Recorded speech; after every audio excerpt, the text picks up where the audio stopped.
Hello, everyone, and welcome to another brand new episode of the Cine-Files live here from the Cine-Files YouTube channel. I am one of your co-hosts here from the Cine-Files, the Outlaw John Roca, joined as always by my brother over there, Steve Morris. How are you? I am very good. I just got back from the mountains literally just now. Oh, wow. You made it just so in I'm time. real good, yes. All right. Well, thank you so much, Steve, for tearing down the roads to be here. And of course, we have invited two of the Geek Buddies. Of course, I'm the third one, but we've got two of the Geek Buddies to talk about this film today. We're talking about the Goonies and offering another kind of tribute or conversation about Richard Donner as a director as well. First off, he is a writer, he is an executive producer, he's a showrunner, he's an all-around smart guy. Michael Vogel, how are you? I'm doing good. How are you guys doing? I'm good. Steve? I'm good. Yeah. Oh, good. Good to hear. All right. And joining him is also a writer, actor, producer, probably in the future for sure. You might have seen him on Reno Night. No, that's not right. You saw him on 911. You saw him. Oh, what's the? Dude, it got real echoey here. That was really dramatic. There you go. I thought something big was going to happen. That's what happens when you introduced me. Immediately. I thought all your clips of all your shows were coming forward at once. He's on the Goldbergs. You've seen him on Modern Family. You've seen him in My Name is Earl. You've seen him on a million things. The great Shannon McClung. How are you, bud? I'm good, Johnny. I've got my Goonies. One-Eyed Willie shirt on here. I am ready to go.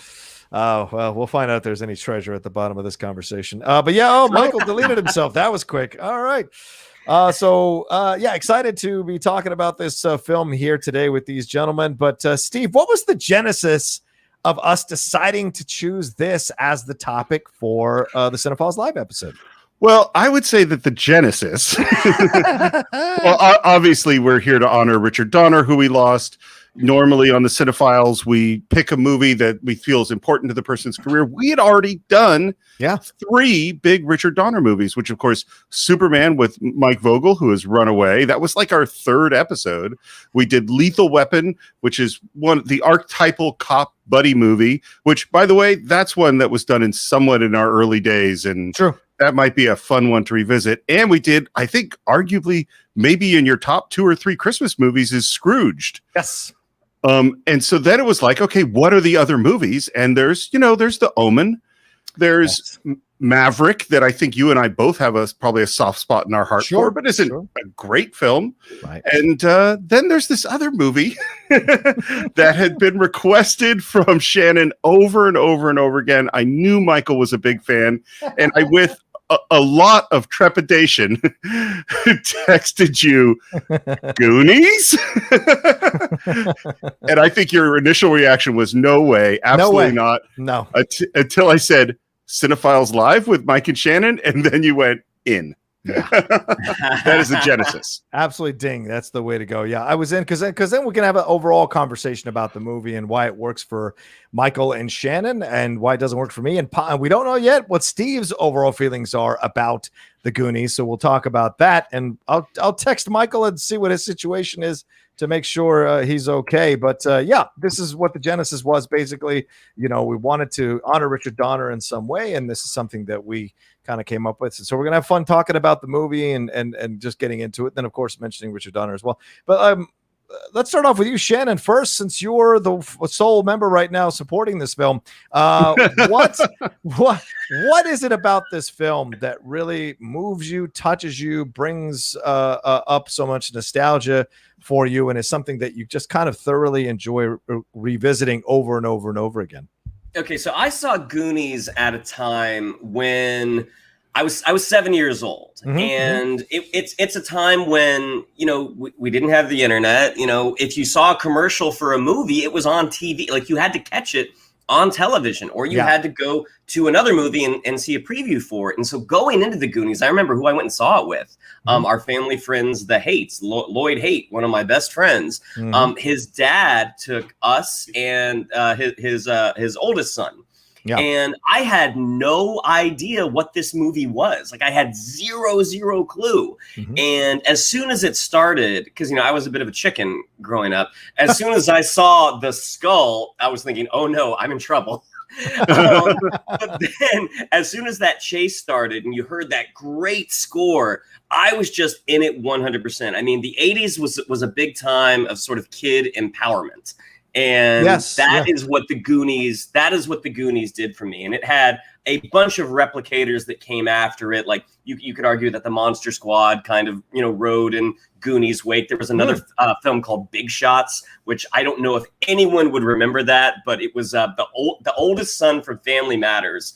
It was him and another kid driving a BMW across the country. I mean, that's the Goonies just made you feel like as a kid you were not powerless. Right. And it was just such, I mean, I don't remember minute for minute, but I mean, it was just such an amazing experience getting to see that movie, especially going in. I imagine it was like how Steve saw Die Hard. Like I had no idea what this was going to be. And it was a transformative cinematic experience. Okay.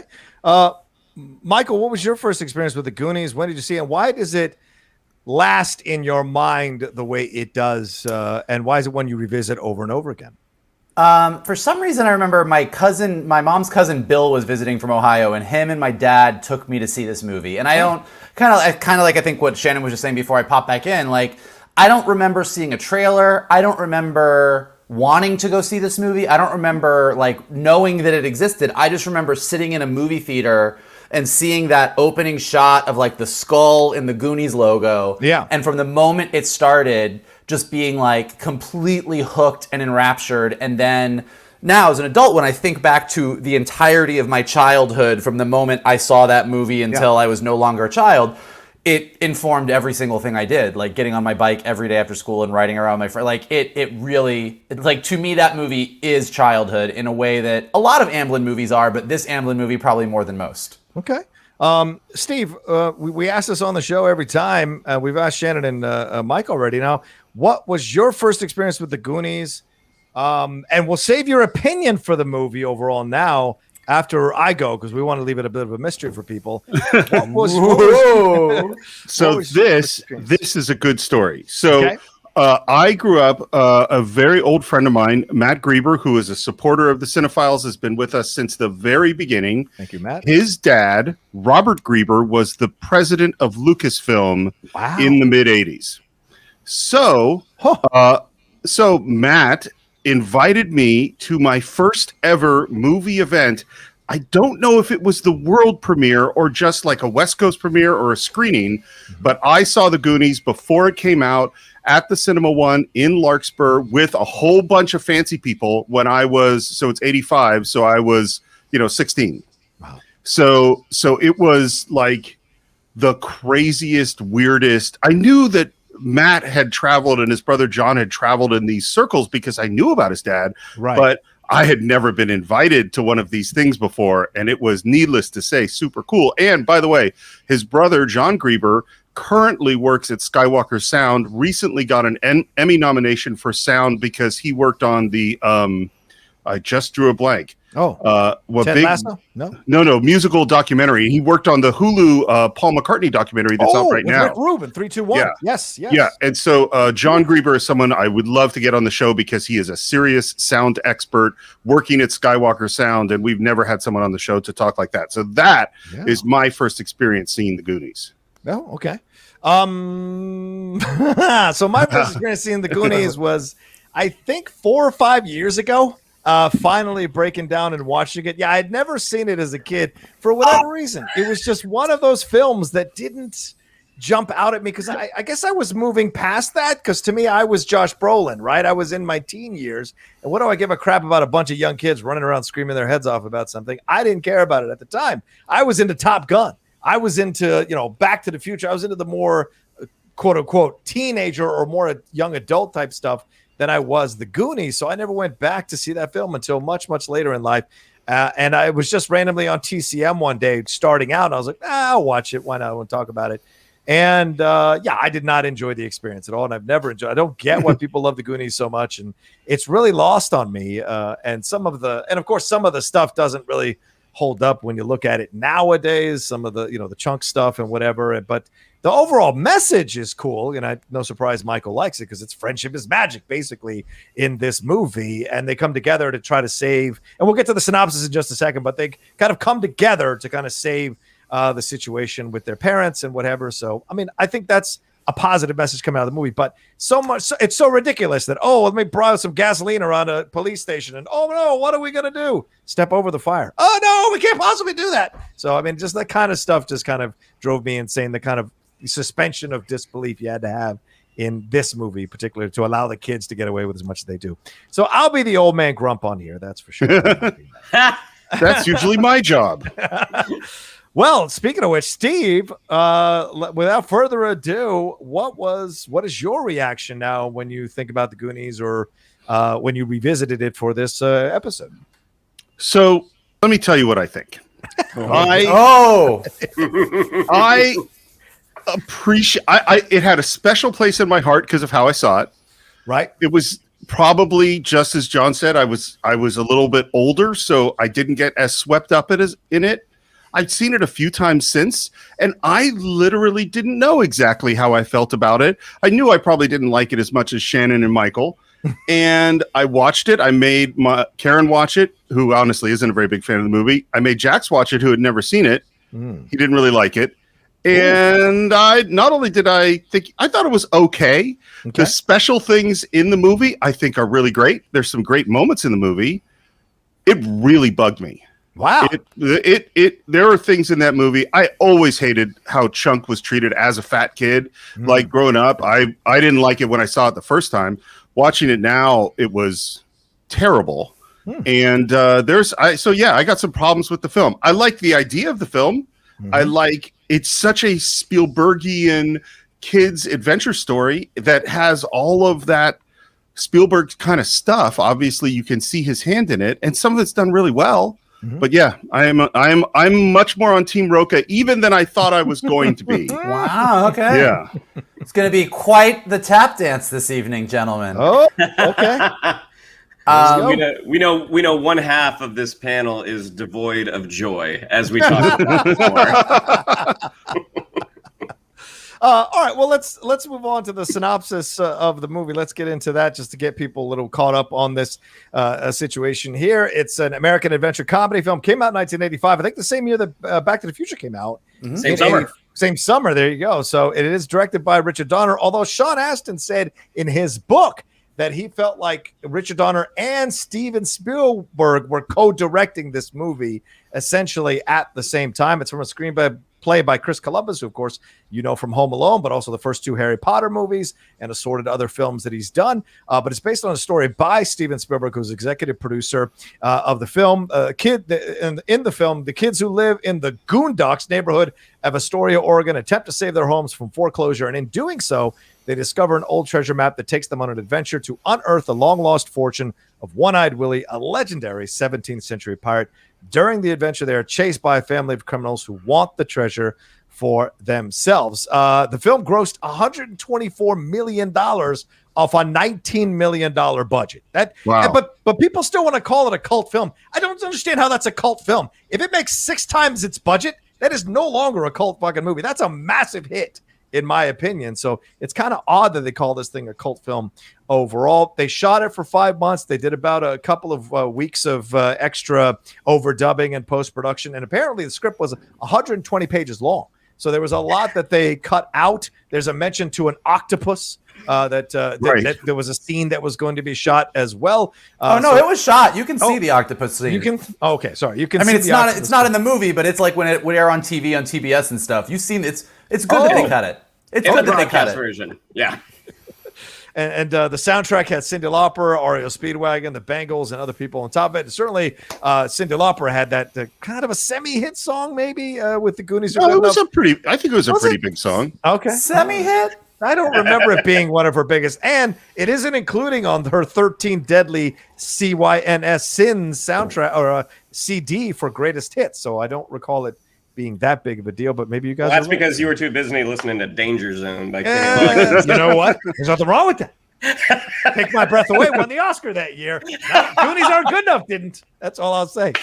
But Roger Ebert calls he gave the film 3 stars out of 4. Said it's, quote, a smooth mixture of the usual ingredients from Steven Spielberg action movies, made special because of the high energy performances of the kids who have the adventures. And Gene Siskel gave it 3 out of 4 as well. So 2 thumbs up there overall. So there you go. So what did you guys? What is it that you think now when you think about it endures the most about the film? Michael, I go to you first.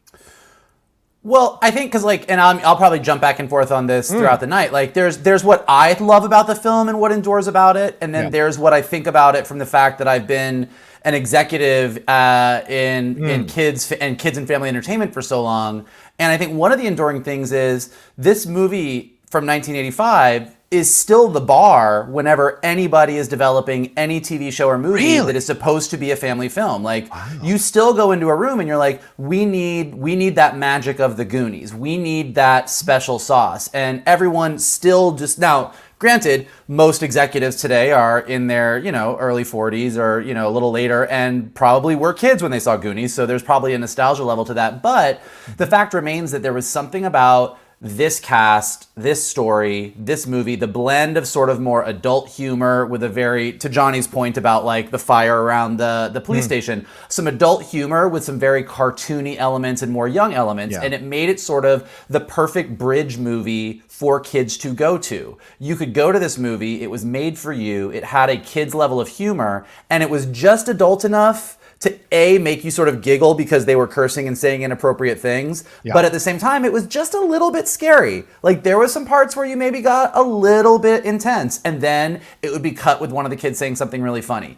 So all of that is to say that like this movie has an enduring legacy in Hollywood. I mean, it really, Amblin sort of ultimately, in the long run, sort of helped define the 4-quadrant film that we all deal with today. And Goonies was definitely something that helped shape what that is. So I think that's where it really endures a lot within the industry. Personally, I still think it's magical. I mean, I'm not going, we will get into the inappropriate stuff, and there are absolutely, pretty much most of the movies I love from the 80s, there are a lot of things that didn't age great. Like, there's definitely things that are like, oh yeah, wouldn't do that today. Oh yeah, wish they had not done that so much. Right. But something about the chemistry with those kids, and ultimately, I think Steven Spielberg's idea when he came up with the concept for the movie was, what is it a bunch of kids do on a rainy day? What adventure? What's the most amazing adventure that kids could have? Right. And this idea and this magic of we fought criminals. There was a treasure. There was booby traps. We went and did all this stuff. It is just like a laundry list of this is the ultimate adventure to go on with my friends. And it's a hard thing. So many movies have tried to emulate it, and so many movies have failed. Yeah, that's fair. I mean, Level 2 Trading says Roka was 112 when he saw it, so I mean, that's fair. That's absolutely fair. That's true. Clearly, I'm way past it. Vincent Correa agreeing. He said Roka doesn't like it because he was old when it came out. That's true. That's a fair point. Oh, that's man. a fair point. Yeah, well, I know this happens all the time. But it's open season on Roka. It is. It's all because they're younger than me, but they look older than me because I look goddamn good for my age. Go ahead, Steve. What were you gonna say? Well, I actually think this is the key point of all of it. Is that Roka there are movies? No. Yes, no, but it is that you and I are old. Yes, is true. That there are movies that when you see them at the right time, you just can't not love them. There's so many films that of maybe 10 years earlier that's how I felt about them. Mm-hmm. That had I seen them 10 years later, I probably wouldn't have felt that way. If I was a kid when Goonies came out, I mean, I love the Popeye movie. I thought the Popeye movie was really great because I loved Robin Williams and I loved Popeye. And so I just thought, here was Popeye. It was really cool. Looking at it now, probably wouldn't have loved that movie. I think the bones, the structure of Goonies is great. I think that in everything that Michael said in terms of this is the magical kid adventure is totally true. They do go deal with booby traps and pirates and go down water slides and face some weird monster and befriend him. And all those are structure. And that's why I go the Spielbergness of it. Mm-hmm. I think is beat by beat. It's all there. It's the details of it that don't work for me, particularly as a 52-year-old guy, Well, I will say this. I mean, for me, I went to see the Popeye movie when I was a kid. I left that movie going, what are these feelings inside me? Why do I feel depressed and sad and icky? What is this all about? So I didn't enjoy it as much as you did, Steve. I had other kids movies I think that I enjoyed around that time, but for whatever reason that one just didn't work. And Monster Squad too. I just those are those two films that just kind of missed me at the time, and I'd gone back to watch them, and they don't kind of hold up overall, But Monster as Squad. much as I may, real quick, as much as I may ding E.T., I can still appreciate E.T. Do you know what I'm saying? But I mean, Goonies, I just don't have that same thing. But Shannon, you got things to say real quick. The Goonies opened second place to Rambo Part 2. That's where we were at. That the Rambo Part 2, Goonies in second place with $9 million. Sorry, Shannon, what were you going to say? Well, so Monster Squad, like I'm very nostalgic for Monster Squad as well. I can watch Monster Squad now and be like, ooh, Monster Squad is not a great movie, but because it holds such a place of nostalgia in my heart, I can sit and still enjoy it. The Goonies, it was all about that treasure hunt. I mean, it was that treasure map. It was just, again, basically what Vogel said. I mean, there was just so much magic to it, and there was that element of danger. And I remember going to see, like, my mom took me to go see The Never-Ending Story. Right. My mom was out in about 5 minutes. And that was just stuff she couldn't. She's like, I don't understand what's happening here. Right. She had seen Star Wars. When I saw the Goonies again with my parents, they both, I mean, generally they were both asleep in 10 minutes in a dark movie theater, but they both were awake the whole time and were watching and laughing. It was that type of movie that the kids were saying just enough adult stuff to be passable for family entertainment, but the adults were still finding it funny. Yeah. Okay. I also think, I mean, to the Monster Squad point, like, I loved Monster Squad as a kid. Like, I loved it. And I think that I will give Monster Squad credit that the Stan Winston creature effects, actually, even to this day, you watch it, and they're still pretty damn good. Agreed. But Monster Squad does not hold up. Script doesn't hold up. Characters don't hold up. Like, the movie itself, you're just like, I know I like this as a kid, and I can probably watch it at Halloween and have a good time, but, like, eek. Goonies, I do think the key thing that's different with Goonies, and I do agree with what you guys said. I think if you saw it you were older when it came out and it wasn't your cup of tea, totally get that. And I think if you see it today, given where movies have gone, it would be like watching the first Star Wars movie for the first time. There's a lot of kids today that if the 1977 Star Wars movie is maybe not the best place to start them to make them Star Wars nerds. Once they love it, they can come back to it, and that's cool. But I think that the key thing with Goonies is you have Chris Columbus, you have Richard Donner, you have Steven Spielberg, you have Frank Marshall, you have Kathleen Kennedy. Like, this was not you liked this as a kid, but it wasn't really well made. Like, this is an incredibly well made, silly kid adventure movie. And when you watch it, kind of to Steve's point, the Spielberg magic, the Donner ability with directing, Chris Columbus writing the script, like, it is a leveled up version of a lot of the other movies of the 80s that we might have nostalgia for that aren't really as great as we thought they were. So why do you think there's a divide though, Steve? Why do you think that there are people around Mike and Shannon's age who don't like it either? So what do you think the divide is there when you look at as someone who's kind of revisited the film now and has a different opinion about it? I think it's kind of where you buy into stuff. I guess that's what I would put. And what you know what I think the divider is? Yeah. Do you relate to those kids? I think that's got to be the biggest that's a great thing. point. Yeah. You know what I mean? It's like, do you like, and it's so funny. So I went and looked at what movies were the big movies of 1985. I was just looking as we were talking. Yeah. And it's first of all, a really good year. And second of all, I'm looking at it going, 1985 is a key year for me in terms of my development of who I was becoming. Like, here are some of the movies that were important to me in 85. Number one, The Breakfast Club. So that's where I was in 1985. Witness is like a big movie of me figuring out how movies work.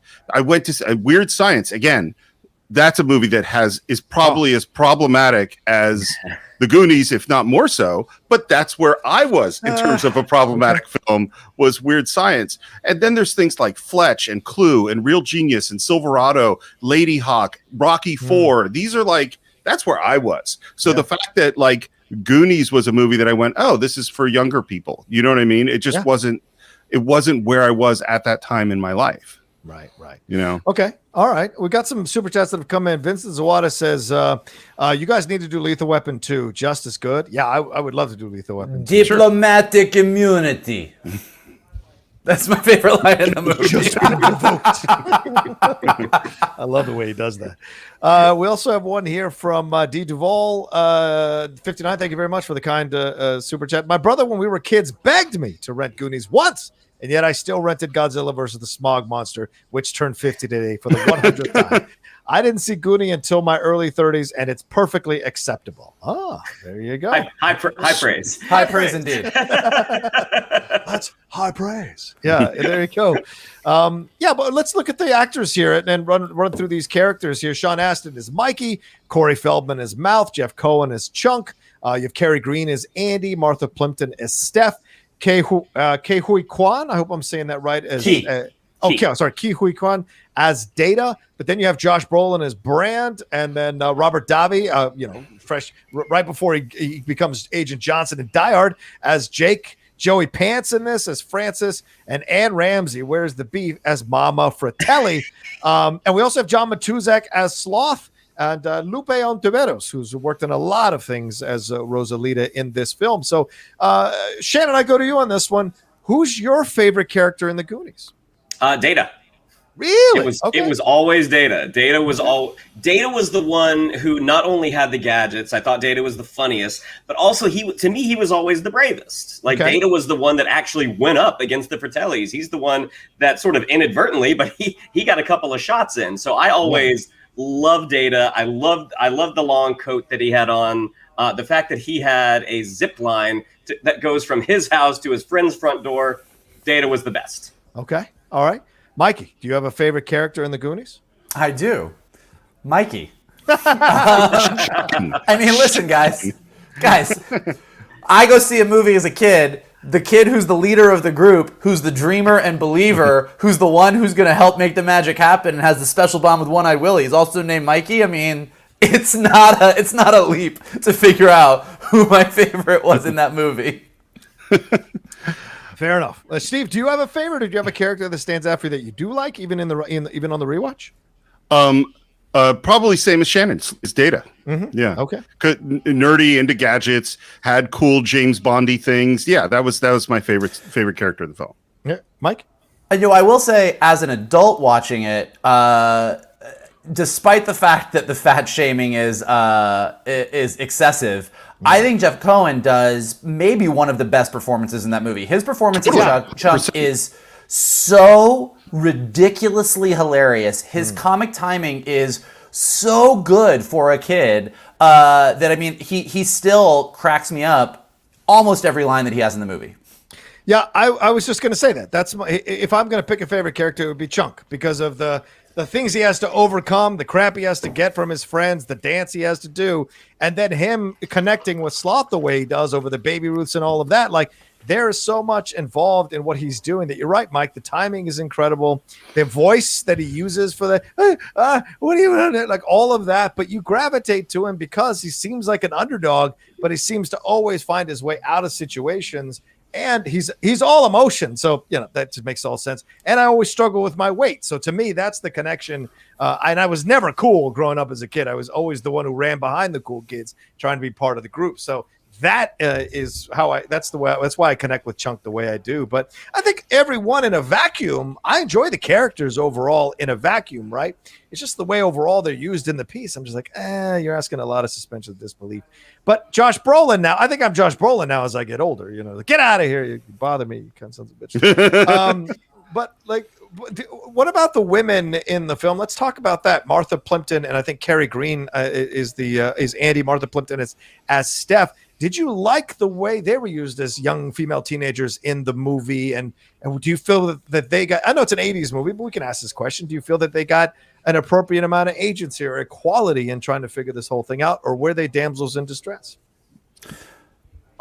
I think, as always, we go through this on the Cine-Files all the time. I think we should look at things from our perspective today. And I think we need to think of them in the context of the time. Mm-hmm. I think but what I do think pretty much about almost all the characters is that this is a movie about cliches. There, there's the jock, there's Mikey, the kid who's the dreamer, you got the nerd, the fat kid, and the guy Troy, who's the asshole. And the girls don't have a lot of character to them other than these are the girls to me.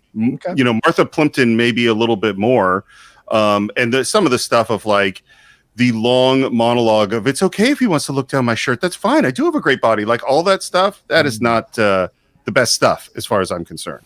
Okay. Mike, Shannon, what do you guys feel about that, looking at it now with 2021 eyes? I think it's funny. I agree. I just want to interrupt with I love Shannon's like, you talk. I agree, but I disagree. I mean, like, I think most most characters start as a cliche. I mean, when you're writing, when you're sketching something out, and it's in the execution that you sort of, it's in the execution and the performance where you sort of either stay in the cliche or make it somewhere else. And to say that Goonies is a movie of cliches is not untrue. But I think that the reason that the movie endures is because whether it's the actors, whether it's the performance, whether it's the special sauce or something, they extend beyond those cliches. Like, for example, Chunk as a character. I mean, Chunk could have been just a fat joke, and he gets plenty of play as a fat joke. Yes. But he gets the relationship with Sloth. He gets to come in and be the hero at the end. Like, the fact that he and Sloth come save the day and rescue everybody kind of elevates it a little bit. It gives him more to do. Also, him being sort of getting in trouble for all the pranks that he did, his whole monologue with the Fratellis, like there's more to him than just the cliche. And I think throughout, it's a lovely kind of coming of age story with, Andy is the cheerleader and she's she's going along for the ride because she has a crush on Brand. But then she accidentally kisses Mikey, and then she kisses Brand, and she gets to have that nice moment with Mikey at the end. Like, I think each one of them has a little bit extra than just the simple cliche. I think Monster Squad is a movie that's just cliches. I think that's why it doesn't endure. And I think Goonies does give you the broad strokes. Like, everyone fits their role of what you would expect a kid's adventure movie to be. As far as the girls specifically, I always felt as a kid that they were equal members of the group. Like, I didn't feel like they were just, and I think it's a little bit different for each one. I think Andy maybe is the less is more of just a straight across character that's like, there's not a lot going on, but she gets to play those bones. Yeah. Like, as a kid, to me, they would have been fucked if Andy didn't go along. So I'm like, oh my God, she's like a core member. She had to be there. Steph's character, I think, doesn't have as much to do along for the ride, but I think they were saved by Martha Plimpton. I think Martha Plimpton just came in and made every line fucking amazing and kind of elevated Steph to be a better character, because she was the one out of everybody that didn't really have her own specific moment, but Martha Plimpton's performance kind of made up for that. Okay. All right. Shannon, you don't get out of this one. Well, what's your thoughts overall? Well, to me, growing up with two older sisters, these were like watching my older sisters. I mean, they 100% belonged, and to me, they were 100% developed. And I do agree with Mike. Like, without Andy there, they get stuck. They get caught by the Fratellis. And Steph, even though she doesn't have anything sort of quest specific to do, she is the only one who punches Ma Fratelli in the face, giving her the "what's that?" So to me, they were more than cliches. They were fully developed characters to me, especially as a 7-year-old. Yeah. I do think, and I think Steve is right, that you do have to, like, look, would they pass any kind of level of test of, like, well-developed females today? No, not at all. Like, I'm not trying to argue that, like, this was like a movie ahead of its time. But again, I'm just going to keep picking on it because it came up. But when you look at the two females in Monster Squad who are there because one of them is a virgin and one of them is not, there's definitely Andy and Steph are much better as far as female representation than other things that were going on in the 80s. Yeah. Some of the other things going on in the 80s. But there's also this other side of it, right? Like the relationship between Chunk and Sloth, right? Sloth, we would, it's not an attractive face to look at in any way, shape, or form. But I look at it like kind of like a little bit, and I know people might get mad at me for saying this, but there's a connective tissue here with Elephant Man. You're watching that film in 1980, and you're having a really hard time seeing the makeup on John Hurt as he's playing John Merrick and what he's going through. But there's a sympathy, there's a real attention to detail in the human experience that makes you look past that. And doesn't that end up happening with Sloth as well. Like you initially like, you're with Chunk, like afraid of this guy. But as you understand that he's a young kid at heart, he's got his own things going on, and he's part of this terrible family. There's even a little bit of symbolism maybe there as well, a little bit. Like you've got friends who are in bad situations, and maybe they act in a certain way, or they appear in a certain way, whether it's their clothes or their face or their general hygiene. And you look beyond, and there's more going on. So maybe it's also a film that teaches you about understanding, and that there's more than just surface level when you're dealing with somebody, like removing judgment. Yeah. Sorry. So first of all, for me, the Chunk Sloth relationship, that is my favorite part of the film. That genuinely works for me. And I think, and again, this is like structurally what I like about the film.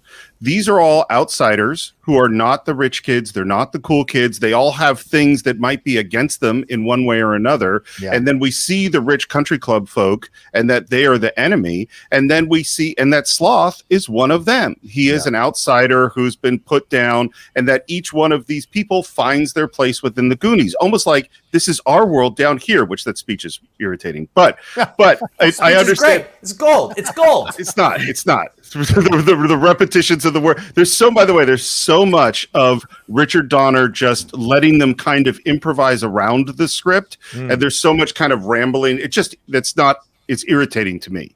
Okay. And that's the thing. It's like, if you find them charming, then that's really fun. And if you find them less charming as I do, then it's less fun. But structurally, I think that works great. And I love Sloth. That's truly my favorite part of the film.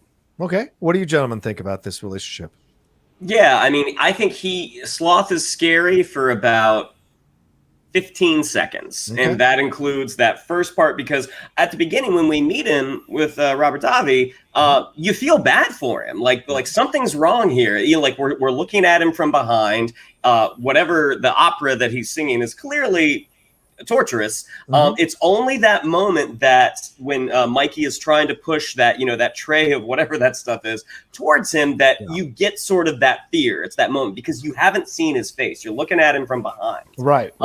As soon as he sits down with Chunk, even though he's kind of yelling and roaring, like it's like, oh, this is somebody magical almost. And the fact that it turns so quickly into a connection. Sloth is one of the best parts. And, I know Steve talks about setting things up and paying them off. I mean, like they're watching, I think it's Captain Blood. Right? Yeah, they're watching Captain Blood. And then you get that moment of where he does the same thing, where he takes the dagger and he goes down the sail. That's beautiful. Like I enjoy the hell out of it. Yeah. All right. Well, when you look at this film overall, you also start to explore the relationship between the friends. The friends at times can be a bit like Corey Feldman. This is the beginning of Corey Feldman being Corey Feldman for the rest of his life. At this one of those movies where he is going at, and some people describe it as a loud movie with a lot of children talking all at once. And Steve alluded to the improvisational nature that Richard Donner. By the way, Richard Donner never had kids. Never wanted kids, and this was as close as he was going to get to kids. And apparently, Richard Donner went on a vacation after this movie was done, and Steven Spielberg flew in all the kids to meet him in the hotel room, which I'm sure Richard Donner was so happy to have. I'm sure he was very happy to see that. But do you see Steven Spielberg in any of these kids? Do you see Richard Donner in any of these kids? I mean, he has a cameo as a deputy in the film, but do you sense that there's a certain kid that is Spielberg, a certain kid that is Donner in this? I would have to think that. Go ahead, Steve. No, you go ahead. I think I would have to say that if there was a kid that was the Spielberg kid, it was probably Mikey. I mean, you look at who Spielberg, who Spielberg is as a director, and Mikey's journey to One-Eyed Willie and everything else. Like, I think that is the closest that not being good friends with Steven Spielberg, but just knowing his body of work, I would say probably him. I'm not sure about Donner. Okay. All right. What about you, Shannon? Where do you lie on this one? Yeah, I mean, I think the Spielberg-Mikey connection, just like the Spielberg-Elliott connection, I mean, it's always going to be the lead of these types of movies. For Donner, I always saw him as Mr. Walsh, this sort of put him on guy who's trying to wrangle these kids supremely unsuccessfully. I think I like this idea. I think I like that idea overall. Steve, do you have any thoughts on that? I don't know who I would say they are. I probably agree with Mike that it is that Spielberg would be Mike. I don't know who Richard Donner would be. But the thing that I was thinking about is that I'm imagining the version of the Goonies that Spielberg actually did direct. Is that because if you think about kids in E.T. or kids in Close Encounters or kids in the other films where he worked with kids, one of the great things that that Spielberg does is manage to create nuance, is manage to create little tiny details that make it. And it's just, Michael, it's just as you said, is that sometimes you start at the cliche, and then as you build things out, they become less and less cliche. And particularly if you think of Spielberg's early films and the way he treats families and kids, he manages to make those so real and so naturalistic, that I kind of wonder what this movie would have been like had he made it. It is really funny, though. I mean, and this probably is a chalk it up to age, chalk it up to whatever. The exact thing, Steve, that you find annoying about Goonies is the exact reason that I think this movie stands heads and tails, like heads above a lot of the other kids' movies that come out around this time and subsequently, which is that improv nature, that natural kind of acting. Like, I felt like these kids were real. I felt like they were really on this adventure, whereas so many other movies that tried to emulate it, the kids felt so forced. And I also think that, like, it's an interesting thing you say about, like, say, like, Elliot and the kids in E.T. Definitely Spielberg finds this level of whimsical, magical nuance in sort of the way that he looks at childhood. But, like, the Goonies kids are like, they're like part Spielberg, but then part like Donner movies, part Lethal Weapon. Like, to me as a kid, and even to this day, like that opening sequence where you sort of meet each of the Goonies, when Chunk is playing video games and he sees like the Fratellis and the cops go by, and he presses the pizza and the milkshake up against the thing, and the milkshake explodes, and he's like, "Ah, shit!" I'm like, I get who this kid is, and I think he's real. I don't think I'm watching a movie. This is a documentary about Astoria. I actually have a question for you guys. This is something I first noticed when the first time Jax watched Home Alone, also a Chris Columbus movie, and I'm watching Home Alone, and I'm going, oh my God, almost all of the jokes are mean. There's so much meanness, and there's so much cruelty in the experience of a kid. And it was so weird watching it because in my childhood, that was just how movies were, and a lot of it was what we experienced as kids. And if you look at and I think of all the TV that he had watched today and all of the cartoons, meanness as a sense of humor is almost entirely absent. People don't make fun of people. And if you think about how much there is making fun of people in Goonies, particularly the Chunk stuff is really, really brutal as far as I'm concerned. And by the way, I've seen in the chat a lot of people who, like me, were heavy as a kid, really identified with Chunk and really loved him for that reason. And I think that's great that when you could have that experience in film. But my question, I guess, is how do you feel today about humor that is mean? Is there still a time where making fun of people is funny? You think about Don Rickles, that's his entire act is insulting and making fun of people. And so that was so much of the comedy that I grew up with, and it's mostly gone. So what do you guys think? Go ahead, Mike. Go ahead. Well, it's funny. I mean, it's like in Goonies specific, it really does strike me as, because like watching it, I can pick out, like, you're absolutely right. Like, they are all kind of mean to each other. Yeah. But again, to me, for some reason, it comes across as like, that actually is how kids at that age like do talk to each other. Like, kids are mean. Like, kids are naturally mean. It's a thing that we all dealt with. Whether I got made fun of for being kind of like more girly or sensitive, or you got made fun of because of weight, or Shannon got made fun of because he's tiny. Like, like there's just definitely a level of like people got made fun of for things. Wait, what? Nothing. Keep going. It went over my head. Is that what you're saying? Nothing goes over my head. But I do think that we do live in a different time where we don't tend to, or at least in our popular movies, we shy away from that. I think the 80s was definitely you go through a lot of the 80s, and I think 80s humor did tend to be meaner. And now, because we kind of live in a different era of movie making, our most popular movies tend to shy away from that. Well, I also think it's not realistic, is it? Because kids nowadays do make fun of each other. They've always done that. The kids will always do, because they're not emotionally mature. That's just the logical part of life. Most kids, not all kids, obviously, but most kids will make fun, or even with it. I mean, we're seeing now the nerds who used to get their asses kicked by the jocks. They are now, in essence, the dude bro jocks who are harassing women. We've seen, if you've read that Activision Blizzard complaint that the California state just came down on, you read that these are fucking nerds out here who probably haven't seen a wait or a shower, but yet they're going to harass these women and exploit dude bro culture. Who's and being mean now? Yeah, I don't mind being mean to nerds. Well, I don't mind, but I do because think I am one. But so I know my own, and so I'm just saying this is this kind of thing that you look at and you go, yeah, you go, well, they've kind of co-opted this kind of behavior, so it's a human thing, isn't it? So I don't think it's yes and no though, not realistic. Yeah. I think here's what I think, and this is probably a bigger conversation than just the Goonies, but I think in the 80s, people were mean to each other about that kind of stuff. I think adults, appearances and looks, yes, they were, but I mean, right. I think in the 80s you did make fun of the fat kid, you did make fun of the girly, the sissy kid, you did make fun of the kid who was a different color than you or whatever. I think kids today, actually, I think adults still do shit. I think adults still do plenty of stupid shit, as John said.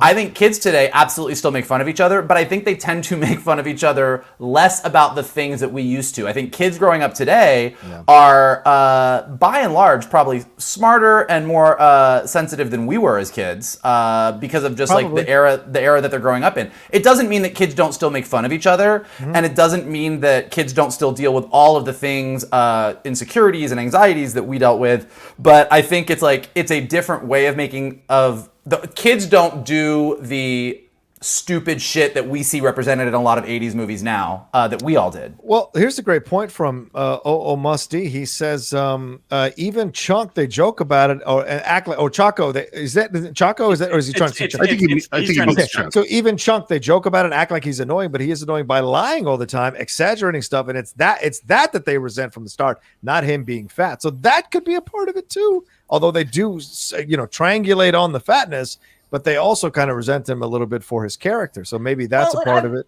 Would you agree with that? I think resent is a strong word. Okay. I don't think they all have resent flaws him for that. Yeah, I mean, that's like Mikey the thing won't with shut kids. up. Yeah. That's he's always. I meant the character. I'm sorry, the character. Sure. Sure. Yeah, that's what I meant too. No, I think when kids are, I mean, that is how boys bond. Sometimes, is there's a comfortability there, and like the four of us will poke fun at each other. Oh my God! It's sort of like this is a terrible example, so I'm gonna make it like baby rattlesnakes don't know when to stop biting. Just like kids don't know when to stop making fun. They kind of see blood and pop, pop, pop, pop. Whereas like as adults, you can joke around with your friends. You can kind of bust balls a little bit, but you also know, ideally, you know where to stop. That it's just kind of like, okay, he's had enough. Let's back off, because at the end of the day, you are friends. You do love each other. As kids, I think you're still kind of developing that gear. Yeah, but go ahead, Steve. Sorry. So I've been quiet for a long time, which is difficult for me. So now I've built up a whole bunch of things to say. All right, lay it down. The first one of the things about Chunk is it's not just that the other kids are making fun of him. The movie is making fun of him. There are so many fat jokes within the I'm so depressed and squirt whipped cream in my mouth. I can smell ice cream. Like all of those things, or the parents showing up with the Domino's pizza at the end of the movie. The movie is saying this is what fat kids are, and in making that a ridiculous thing. That's the first thing. The second thing is that I think what was happening, maybe not just the 80s, but forever in society, was there were certain things that were considered to be the norm. And those things that were outside of the norm, there was a belief that if you make fun of them, it will help them. They make fun of the fat kid and he will lose weight. Make fun of the sissy kid so he toughens up. And you heard this all the time. And so movies were an extension of that. And the other thing I'd like to say, as the only person who actually has a kid here, I can only speak from the experience of a California education, but it is different. It is really, really different from when we grew up. For the first point is there is a whole section of schools, and this is schools across the country, called social emotional learning, which is all about learning to deal with your feelings, learning to deal with other people. And here's one of the biggest things that's really, really different. If something bad happened to you guys on the school ground, if someone said something mean to you, and or even if you had a little argument and a teacher or a principal came up and said, "What's happening?" Would you immediately tell the principal what had happened? Of course not. Never. Oh, I guess back then, no, yeah. You almost never broke unless it was really egregious. You think about the Breakfast Club. At the Breakfast Club, they're at each other's throats until Vernon walks in, and then they're all against Vernon. Today, adults are around all the time. They are everywhere in terms of these kids growing up. My son is so rarely away from adults, and the kids continually go to the adults to resolve their problems. And the adults, when they see anything going on, the adults step in and say, now, you shouldn't have said that to this, and that might have been a little rude. And why, like they have techniques that are like the cool shoes and what color are you and all these things that are taught in schools about how to resolve conflicts. And they have continually sessions with kids in conflict with adults, with both. I've had so many meetings with me and Karen and other parents to help our kids resolve a conflict that they have, facilitated by the school. Like, the world is different. You know, it really is. But at least in my California perspective. And that's fair. And you're absolutely right, Steve. You obviously have way more perspective than three of us do, is not having kids. Although Shannon feels like our child, Mike, I'll be real. But like, I understand. He is my baby. Baby's kid. But the other side of it, Steve, is we've also seen this influx of Karens crying in the middle of restaurants, crying in the middle, like this whole stroking. Can we not use that term in my wife's name is Karen? What term would you like to use then? Bitches? I don't know. I don't want to say that. Jesus Christ. Okay, maybe that was the wrong one. Yeah, horrible, it was the horrible wrong people. Horrible. I dislike the term. Oh my! All right, people say Johns. I don't get offended of it, but I respect it. If you fine, the people we've seen people, regardless of gender. So let's take the name out of there. Go ape shit in stores. Isn't that related to somehow validating every feeling that you have, validating all that you need to be catered to? You need to be blah blah. Is that a possibility? I ask, not to go off topic, just real quick. Any thoughts on that? Do we think that's going to lead to the best situation? Isn't it a combo of toughness and understanding your feelings that we should get to overall? I'm not sure if I understand the question. So say it again. I feel like if we're going to have this thing where we're raising kids to be to feel like every one of their feelings is valid, every one of their feelings is what we're getting with this younger generation. We were seeing so many so many people in use the term. No. I want to respect where you're coming from, and I love Karen, so I'm not gonna if it's this thing that bothers her. So this whole situation here, do you think that we're creating those like what kids movies are we going to create now? I guess that's my overall question. Because of how things are changing and how we're teaching kids and how adults are around more, what kind of Goonies type movies are we creating now? Because I haven't seen too many kid ensemble movies other than stuff you see on Disney Plus, or like the most recent one about the detective stuff. Do you see that that's changing in our entertainment, that there's mainstream kids movies like Goonies, but from a different point of view? Do you guys see any of that out nowadays? Well, let me address the first thing you said first, which is I actually 100% agree that at least what I see, I'm very concerned that we've gone too far in the. It's not that I don't think everybody's feelings are valid, and it's not that I don't think that it's really important for people to learn how to deal with them and deal with their mental health. I really do. But I also think that part of the good thing about the Goonies or Home Alone or a lot of these movies is that life is fucking hard. Yeah. It isn't that easy to resolve your problems. And that people are, as kids grow up into adults, they're going to have to deal with some hard shit. And so like continually showing, it's like I see things at my school where they're saying, now everybody here can include everyone and feel good about it and express their feelings, and it's all going to be okay. And everyone can work out their conflicts. And I'm like, I'm a 50-year-old man, and I know a whole bunch of adults who can't work out their conflicts or express their feelings or deal with all this is hard stuff. And so like I do think there is a certain amount of grit that we need to get to our kids, because the world can be really, really brutal. Yeah. And they need to learn those lessons, Yeah, fair. And what about the second part? Have you seen any films or any TV shows or anything like that are kind of equivalent to the Goonies nowadays that show a different kind of behavior amongst the kids as a group ensemble?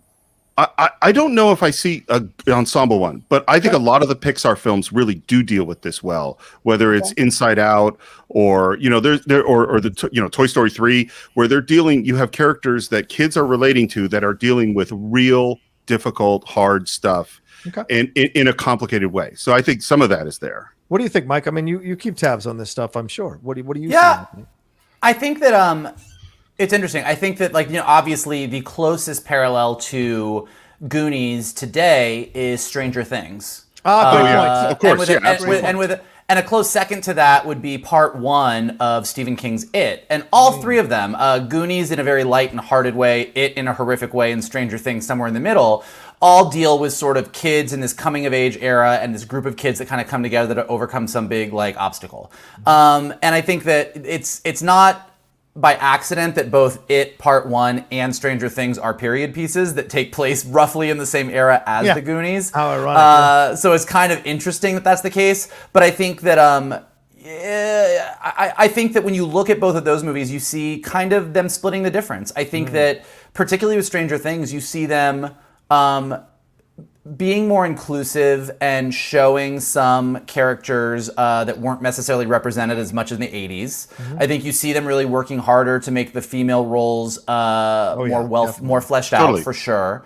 And I think that you do see with all three of them, Goonies, again, in a much more lighthearted way, this idea that childhood is hard. I mean, kind of to Steve's point, I don't know as much about the way kids joke with each other and is this a mean joke or not a mean joke, but I think that Stranger Things and It and Goonies all use, in a movie kind of sense, this idea of something sort of fantastical to sort of help tell a story about coming through a difficult time.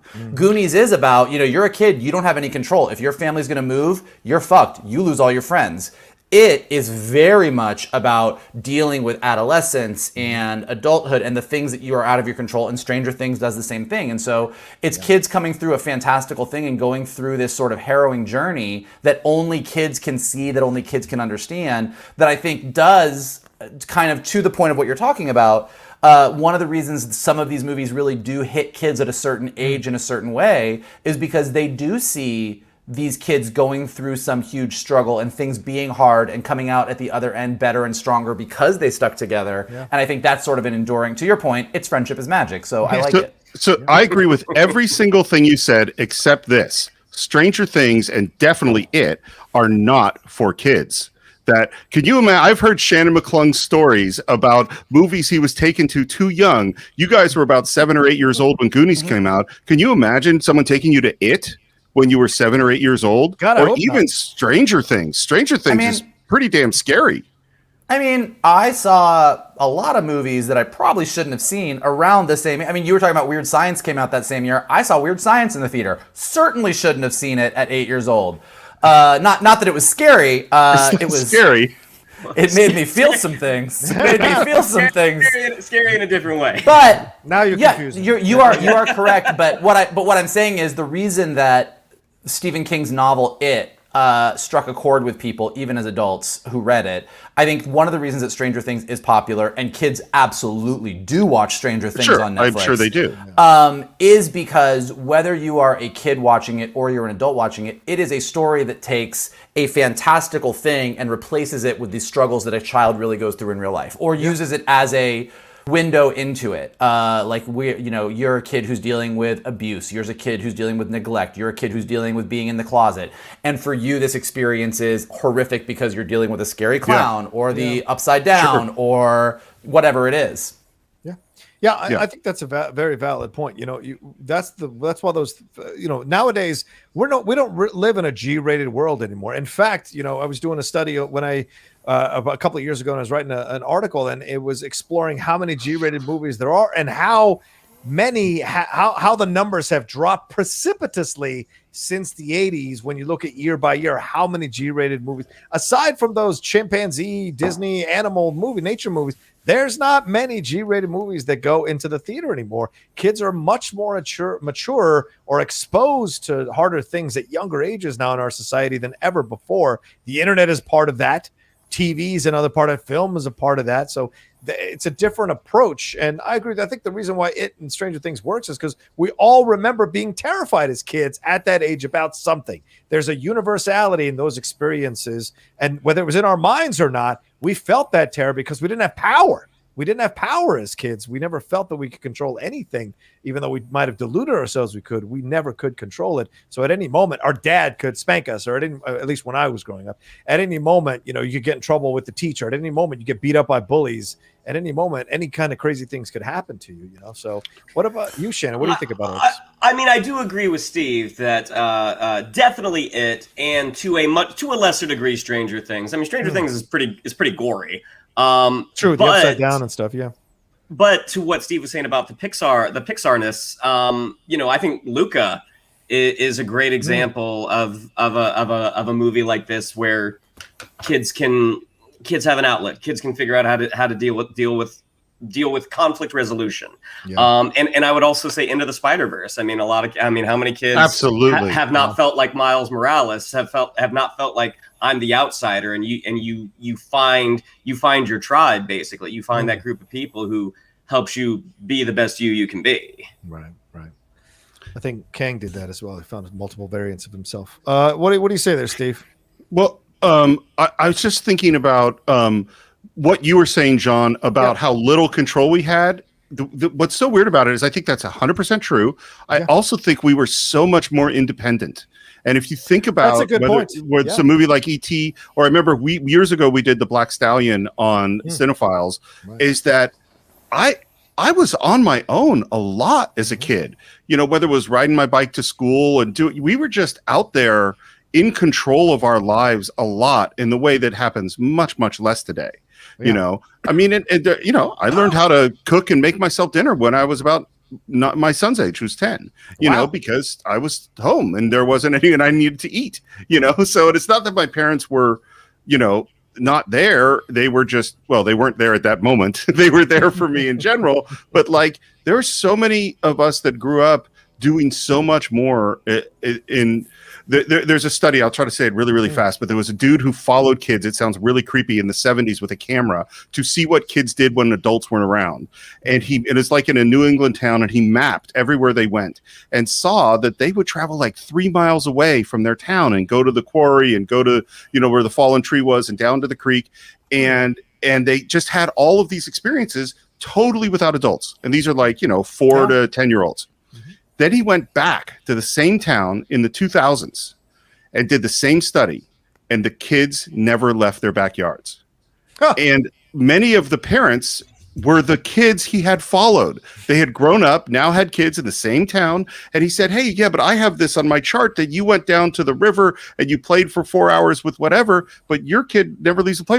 And they go, well, I could never let them go out to that river. It's way more dangerous now. And he pulled out the town statistics of the police, and it's way safer. Crime is down like a third of what it had been when these kids were out running around in the river. The way we conceive of children is really different today. Yeah. We're very protective of children nowadays. So the idea that they could run, that's a great point, Steve. Actually, kind of indirectly, like a movie like Goonies would be very hard pressed to get made because those kids all run off away from the parents to do these things and get in these situations. Would that be allowed nowadays with all the tracking people? Like, I got to call you on your cell phone. You better text me. Where are you at? The iPhone, the Apple Watch, all that kind of stuff. You can track where everybody's at. So it would be kind of difficult to do a Goonies movie nowadays for sure. So I don't know. Something Michael could write. I'm just saying. Yeah, go ahead. Yeah. I think that's a fantastic idea, but you'd need Shannon to write the action sequences because Shannon writes fantastic action sequences. So I already went to Shannon and was like, hey, I have this idea, but I need you to write the action sequences. So that is accurate. Here's a really quick story. A friend of mine had 2 kids. They were eating at California Pizza Kitchen. One kid is 4, the other is like 8. And the mom had promised them See's candy after the meal, but the 4-year-old is being really, really slow. And the 8-year-old is getting really impatient. Maybe he's 9. And mom says, I'll tell you what, here's $2. See's candy is literally next door at the mall. Why don't you go over there, pick out whatever you can, but come on back. And by then, hopefully the 4-year-old will be done with lunch. And so the kid goes, okay. And he was really proud and super excited because this was his first time going alone to a store to buy a thing. And he walks into the store and there were 2 ladies behind the counter and there was another customer. And the moment they walked in, they said, "Where's your mother?" And he said, and they said, "Where's you shouldn't be here without your mother. We should call your mother and find her right away." And the kid got really freaked out, and he ran back to California Pizza Kitchen, gave mom back the money, and said, "Don't ever make me do that again." Oh my God. Yeah. Jesus. Woo. Yes. And you know what? I'm going to tell you one more story, and then I promise I'll shut up. Here's the opposite story. Yeah. My dad had an office in the Mission District in San Francisco, which is he's an optometrist, and it's a fairly, particularly in the 80s, rough neighborhood. A lot of crime, a lot of, very not a wealthy neighborhood in any way. And my sister, who was 11 maybe or 12, would go to the office and answer the phone and file things for my dad, and my dad would hand her the deposit to take to the bank. And in the deposit was $1,000 or so of cash. And my sister would walk the 4 blocks, 11 years old, by herself to Crocker Bank, where she would make the deposit. And my dad called ahead to Crocker Bank and said, "Kathy Morris is going to come in." And they knew she was coming. And the moment she came in, the bank teller would walk out and say, "Oh, Kathy, you're Dr. Morris's daughter. Come on over here. We're going to do your deposit." And my sister was so proud. And she claims that it's that experience of doing that many times that is why she has been a world traveler, traveling by herself to India, South America, Australia, all over the world, because she learned that independent spirit. And this is the thing about kids being independent and giving them space to learn that they can take care of themselves, Huh. Yeah. All right. That's my last story. I'll shut up. No, I like it. It's a good story. So when you look at this, do you have a favorite scene? I'll go to Mike and Shannon. Obviously, we'll deal with we want to bring it back to the movie here is what we were talking about. But do you guys have a favorite scene in the movie? And also, have you ever simulated any of this? Did you guys ever create a treasure map? Did you ever get into any of that when you guys were kids? I tried doing the chattering teeth as a grappling hook. That will not work. That does not work.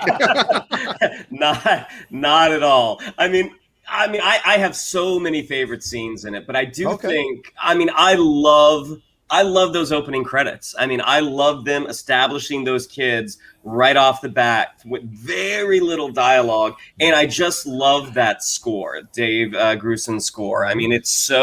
It just gets you in the mood for adventure. And thinking of all of those introductions to the kids, obviously Data is my favorite. But Martha Plimpton diving for crabs. That's the only intro scene that I'm like, all right, so this doesn't actually sync up to who you are as a character. But still, it was very funny to watch her pull her face out of some tub with a giant crab. It was very funny. Mike? I always really loved the scene when they go into the attic at the beginning. Like, just the whole scene that sort of kicks everything off, where they're like, oh, is there some rich stuff in the attic? And just like the magic of going up into this attic and having all of this stuff and the kids running around and Mikey getting mad because Mouth messes up a painting and then like Chunk like breaking just the discovery of all of this and like the magical moment. Like, and again, to Shannon's point about David Grusin's score, it's like, when Mikey starts talking about his dad telling him these stories about One-Eyed Willie and the pirate ship and everything, and the music kicks in and there's thunder and lightning, and you're like, it's just like, this is like a great moment that's sort of, it's where the movie departs from being about the real world and starts to become this more fantastical thing. And then I just always, of all the set pieces in the movie, I thought Playing the Bones was the coolest. I just think that whole sequence, the bone piano, them crowded around it, Data fighting off the Fratellis, the ground dropping out and the different sides of it, the bridge opening, it's just like, it is a great, like, right out of Indiana Jones style. Like, it's just really, really, really cool. As far as emulating anything, I kind of like I said at the beginning, whether this was because of Goonies or, to Steve's point, this is just what childhood was like and Goonies captured it. I would get, my elementary school was a half mile from my house. So I rode my bike to school every morning. I rode my bike home in the afternoon. I dropped off my backpack. If I had anything I had to do right away, I would do it. And then I would hop back on my bike and meet up with my friends. And we would ride our bikes around the neighborhood and go to the rock quarries and climb in areas that we absolutely shouldn't be climbing in. And, go on all kinds of adventures until it was time to go home for dinner. And so, like, when I think back to my childhood, most of it was on a bike with like 3 or 4 other guys on either side of me riding around. And I'm like, yeah, that's pretty much Goonies. That's what I would. That was what I did every day in the suburbs. All right, Steve, do you have a favorite scene at all? My favorite scenes are definitely when they first see the pirate ship. And Hey You Guys. I mean, Hey You Guys is a classic hero. The hero has appeared moment. That is a moment that even the things that aren't working for in the movie, I totally am ready to cheer at that moment. As far as adventures, what Michael said is absolutely right. Riding my bike all around town, going and and playing in the dirt and the weeds and going up the hill and jumping my little Huffy. There was also like, when I was in the early 80s, there was the hill above my parents' house was mostly empty in the 70s. And then they started building houses through the 80s. So we would climb up around in the hills and climb through construction sites all the time in ways that probably were totally dangerous.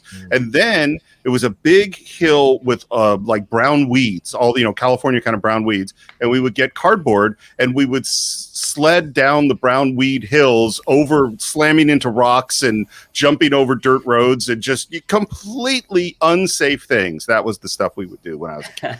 The whole body just ached hearing you tell. I know, right? The remote, just that I would fall to pieces if I hit a rock right now. Yeah, I did the same thing. Would always ride out with my bike with a bunch of friends. We'd always go down the creek, try to ride as far as you could down the creek. That was the challenge every day, trying to ride as far as you could.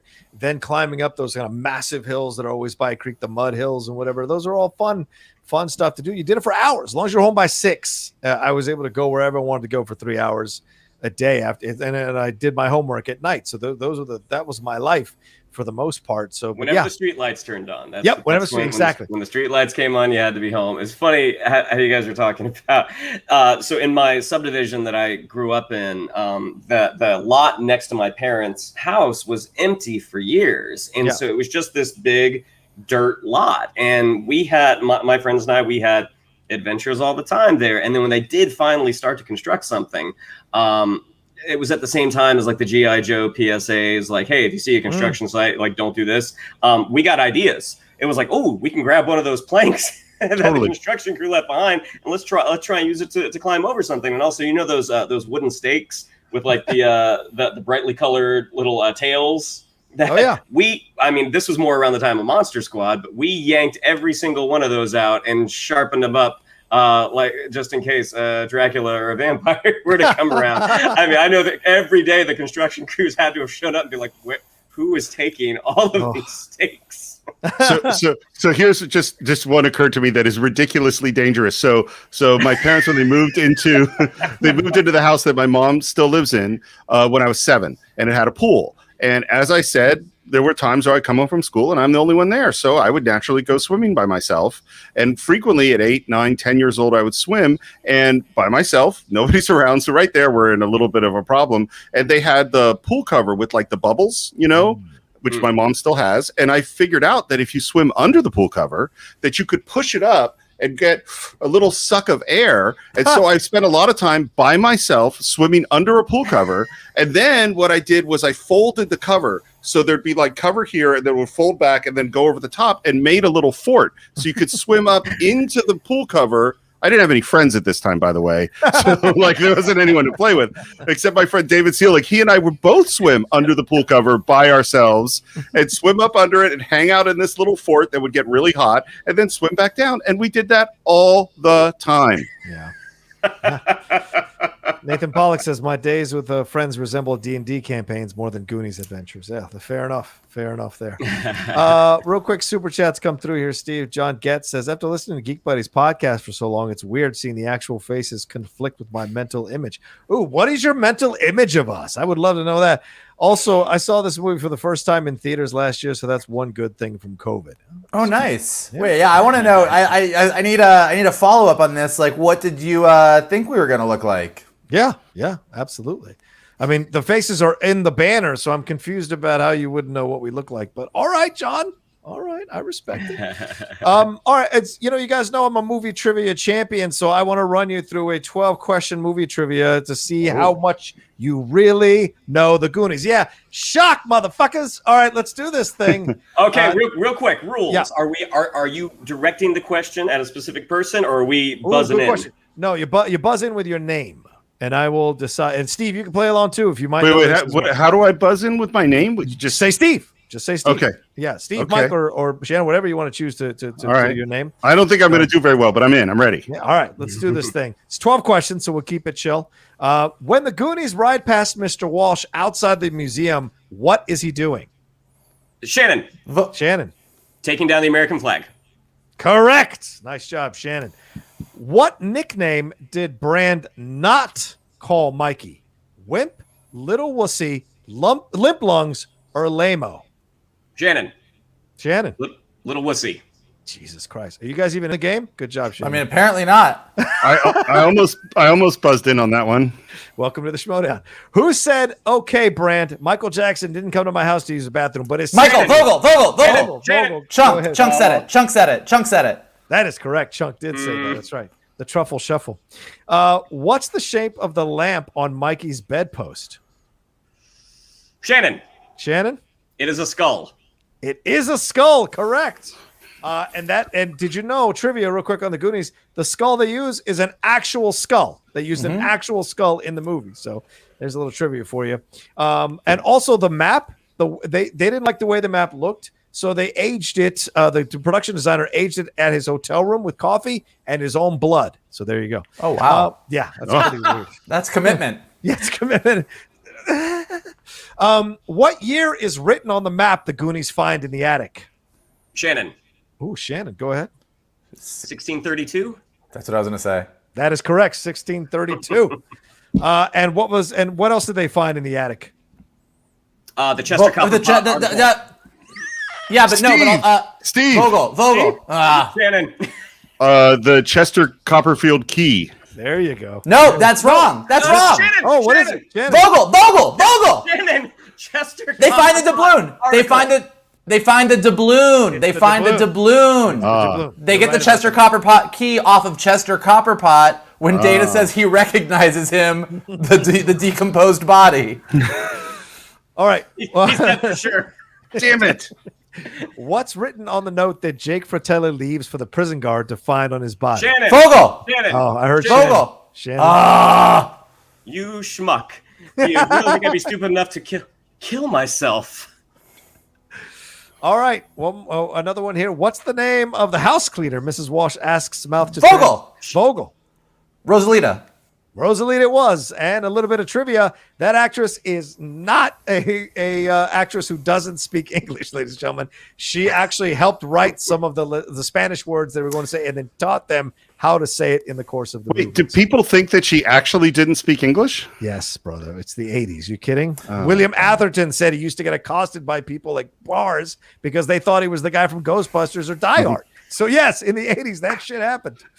Fucking people, man. They're crazy. Yeah, another cool thing about just speaking of Rosalita, the original ending of the movie that they filmed, Rosalita found the jewels in Mikey's clothes, the packet of jewels when she was doing his laundry back at their house. And because like the pirate ship kind of gets buried, they go back to the house, she finds it, and the whole scene of the scene kind of takes place the way it does. It just doesn't happen on the beach. And I think that they realized they wanted something a little bit more magical for the ending, so they ended up going back and reshooting it. I forget where the beach was, but they went and reshot it at Bodega Bay. Beach. It's right, Bodega Bay, California. They went and shot it. Yep, they went to go do reshoots at Bodega Bay, and they kind of redid it so that they did it all right on the beach, so that they could have that moment at the end where that guy's like, "Holy Mary, Mother of God," and then the ship kind of sails off into the sunset. I know we're mid trivia contest, of which I think I'm kicking ass. By the way, you are. Why does Rosalita give them the jewels? They've been nothing but horrible to her. She thinks that they're going to torture her. Why does she go? How does she even know that the house is going to be foreclosed on? Well, Good question. As a The Latina kids- in the 80s, I think you give them whatever you want, what they want. Now, trust me, I have immigrant parents. When a white person asks you for something, you give it to them for fear. But they didn't ask her. Nobody knows she has them. She could just walk away. Well, That's a good point. Also, I would just put her under the category of an honest person. Yeah, She that's found fair. the bag that belonged to somebody and she gave it to them. Like, Okay, fair. sure, she Fine. could be a horrible human being, but she's not. Rosalita is lovely. All right. No Peter Men. No Peter Men. When Chunk is telling the Fratellis everything, what does he say his little sister's name is? Shannon, Shannon? Edie. What is wrong with you all? Yes, Edie is correct. Congratulations, Shannon, on that question. Everything okay? I'll talk. In the 3rd grade, I cheated on my history exam. In 4th grade, I stole my Uncle Max's toupee and I glued it on my face when I was Moses in my Hebrew school play. In my 5th grade, I knocked my sister Edie down the stairs and I blamed it on the dog. There you go. And I blamed it on the dog. Who says, no, sir, she's out at the market buying Pampers for all us kids when Troy's Vogel. Shannon, Vogel. Shannon. I heard Oh, I Vogel. knew this one. Brand. Brand says it. It is Brand. You are correct. That's right. His quick wit, the headband, the way he rides that little girl's bike are but a few reasons why everyone loves Brand. Who knew he'd snap half the galaxy to death? All right. Which one is not one of Data's inventions seen in the movie? Let me read that again. Which one is not one of Data's inventions seen in the movie? Suction cup belt, pinchers of peril, slick shoes, or spy eyes? Steve. Shannon. Vogel. Shannon. Steve, I heard Steve. Sly eyes. Oh, spy eyes? Sly eyes. Yeah. You are No. correct. That's right. Spy eyes is not. I got one. It was one of Data's inventions, but they cut it from the film, so it's not. In the film. Oh. Yeah. If you watch the deleted scenes, you'll see how it works. All right. How many lawns did Brand say he mowed in order to pay for his bike? Ooh, Shannon. Oh I'll hear my you, gosh, Shannon. I did the. I could did hear the line. I did the math on this earlier. Shannon, Shannon. 376. I'll be goddamn. That's correct. 376. Jesus lawns. God, Shannon. That's Son, amazing. son, I think you might have a future in the Schmodown. I'm just putting it out there for you. I can't handle the pressure. I can barely handle it right now. I'm sweating. Yeah, welcome to the game, brother. All right, I think this is the last question here. What's going to be built in their place when the houses in the Steve. Shannon, Steve. Shannon. Steve? A golf course for a country club. That is correct. A golf course for a country club. And then Rosalita found the marble bag full of jewels there. All right. And that's it. That's the 12 questions there for you all. Steve, you got a couple. Bo, I got you a 2. few. You did. But Shannon clearly won this whole thing. Congratulations, Shannon. John Getz says, for goodness sakes, Shannon, get in the Schmodown. This recall is insane. Also, I honestly had the banner reversed. I always thought Vogel was the bearded guy and Shannon was the other face on there. There you go. Wow. But isn't Vogel Actually, is the I bearded think guy I am the in- bearded in guy. Actually, I am the bearded guy on the Geek Buddies banner. Yeah. I just shaved. Looks nice. Thank you. Take a look. Are you the I guy? think, no, He is. we both have it. You both have a beard on this one? On the logo, on the Geek Buddies logo, yeah. Let's take a look here. It's too- Oh, yeah. Yeah, you're both bearded. You're both bearded. That is incorrect. You're both bearded. So yeah. Sorry, Wow. John. I'm kind of making a face like this.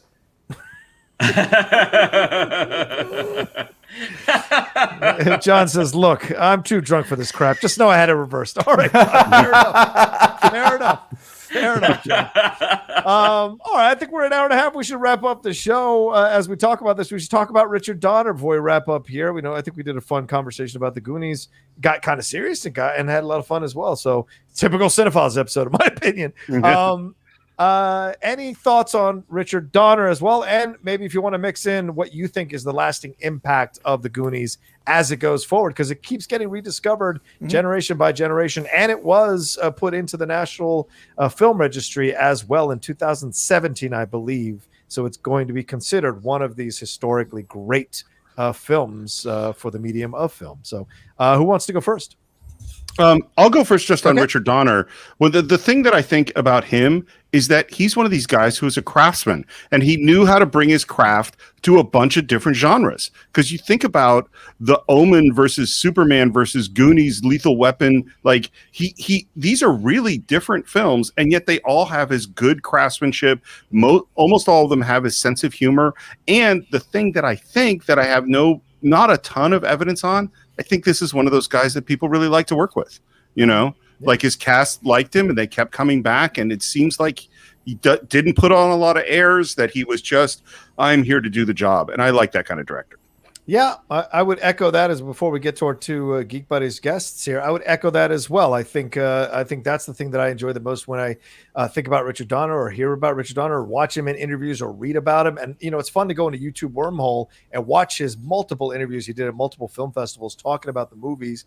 He's a wealth of knowledge, and he seems like an easygoing guy. He seems like a very chill guy. And I wonder if Lethal Weapon 5 is going to happen now without him. Honestly, I never thought it should have happened, but like the fact that he brought that kind of like relaxed atmosphere to these sets, who can you get to replace someone like that? He's a rarity, Steve. We've talked about so many directors who are like, taskmasters.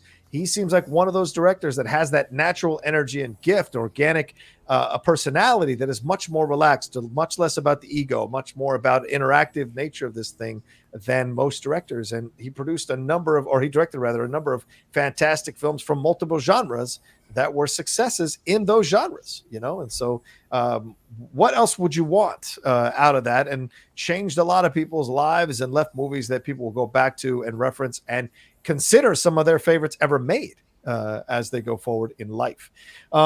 One last thing before we get to Mikey and Shannon here. Fredtastic314 says, hey guys, great show. It's fun listening to Shannon and Mike talk about the love they have for the Goonies. It brings back the reasons why I enjoyed the movie, but became cynical and now have a hard time finding the reasons why I enjoyed it. Wow.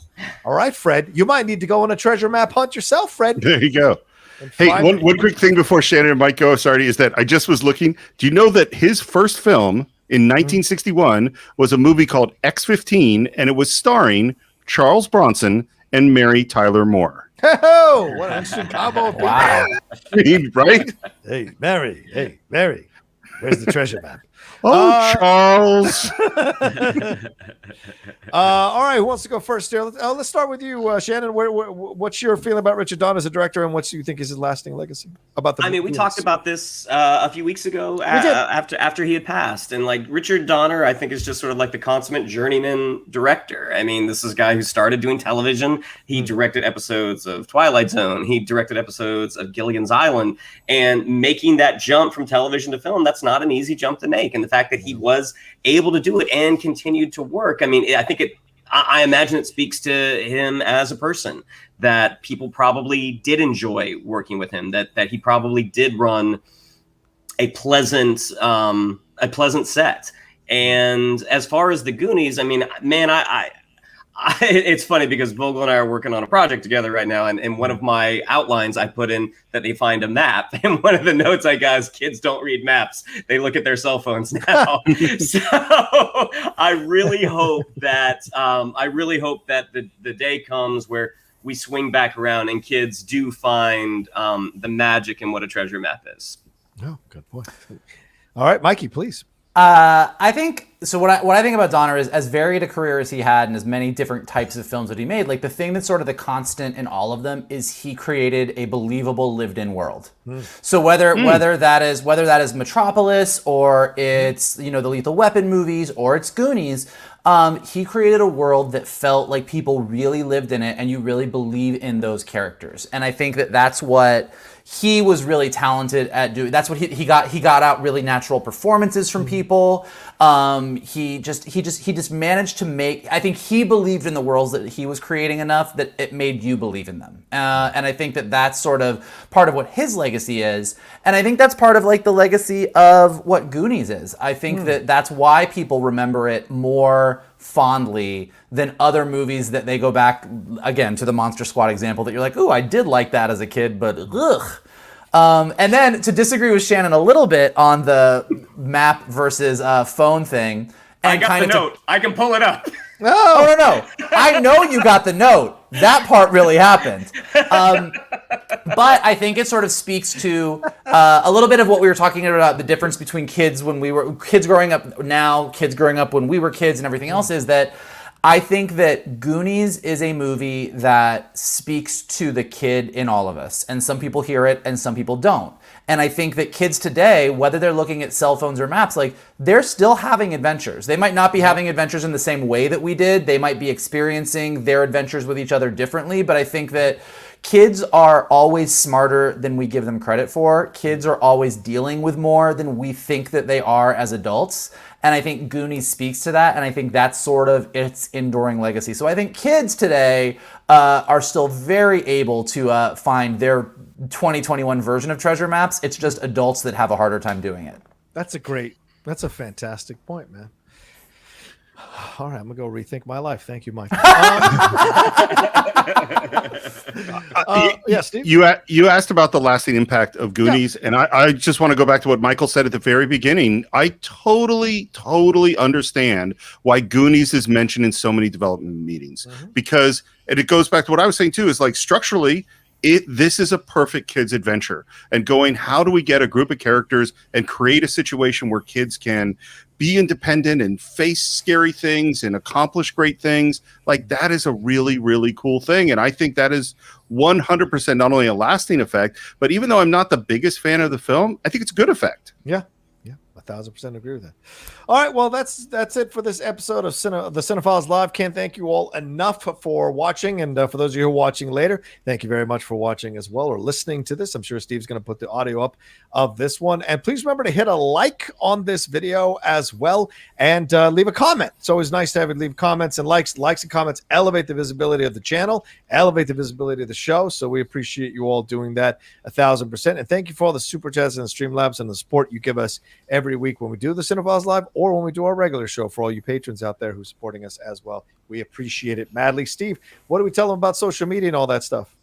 Well, all that stuff is that you can follow the Cine-Files on Cine_Files on Twitter, the Cine-Files podcast on Instagram. Of course, we're always putting things up on Facebook. Luke, who helps with our Facebook stuff, has been asking a bunch of great questions leading up to this Goonies discussion. If you want to support the show, you can do it on patreon.com/the Cine-Files, where we regularly put up Cine-Files short. Right now, we are in the middle of a 3-part Cine-Files short conversation where we get into everything from casting my past and giving John Roca the job of a studio head.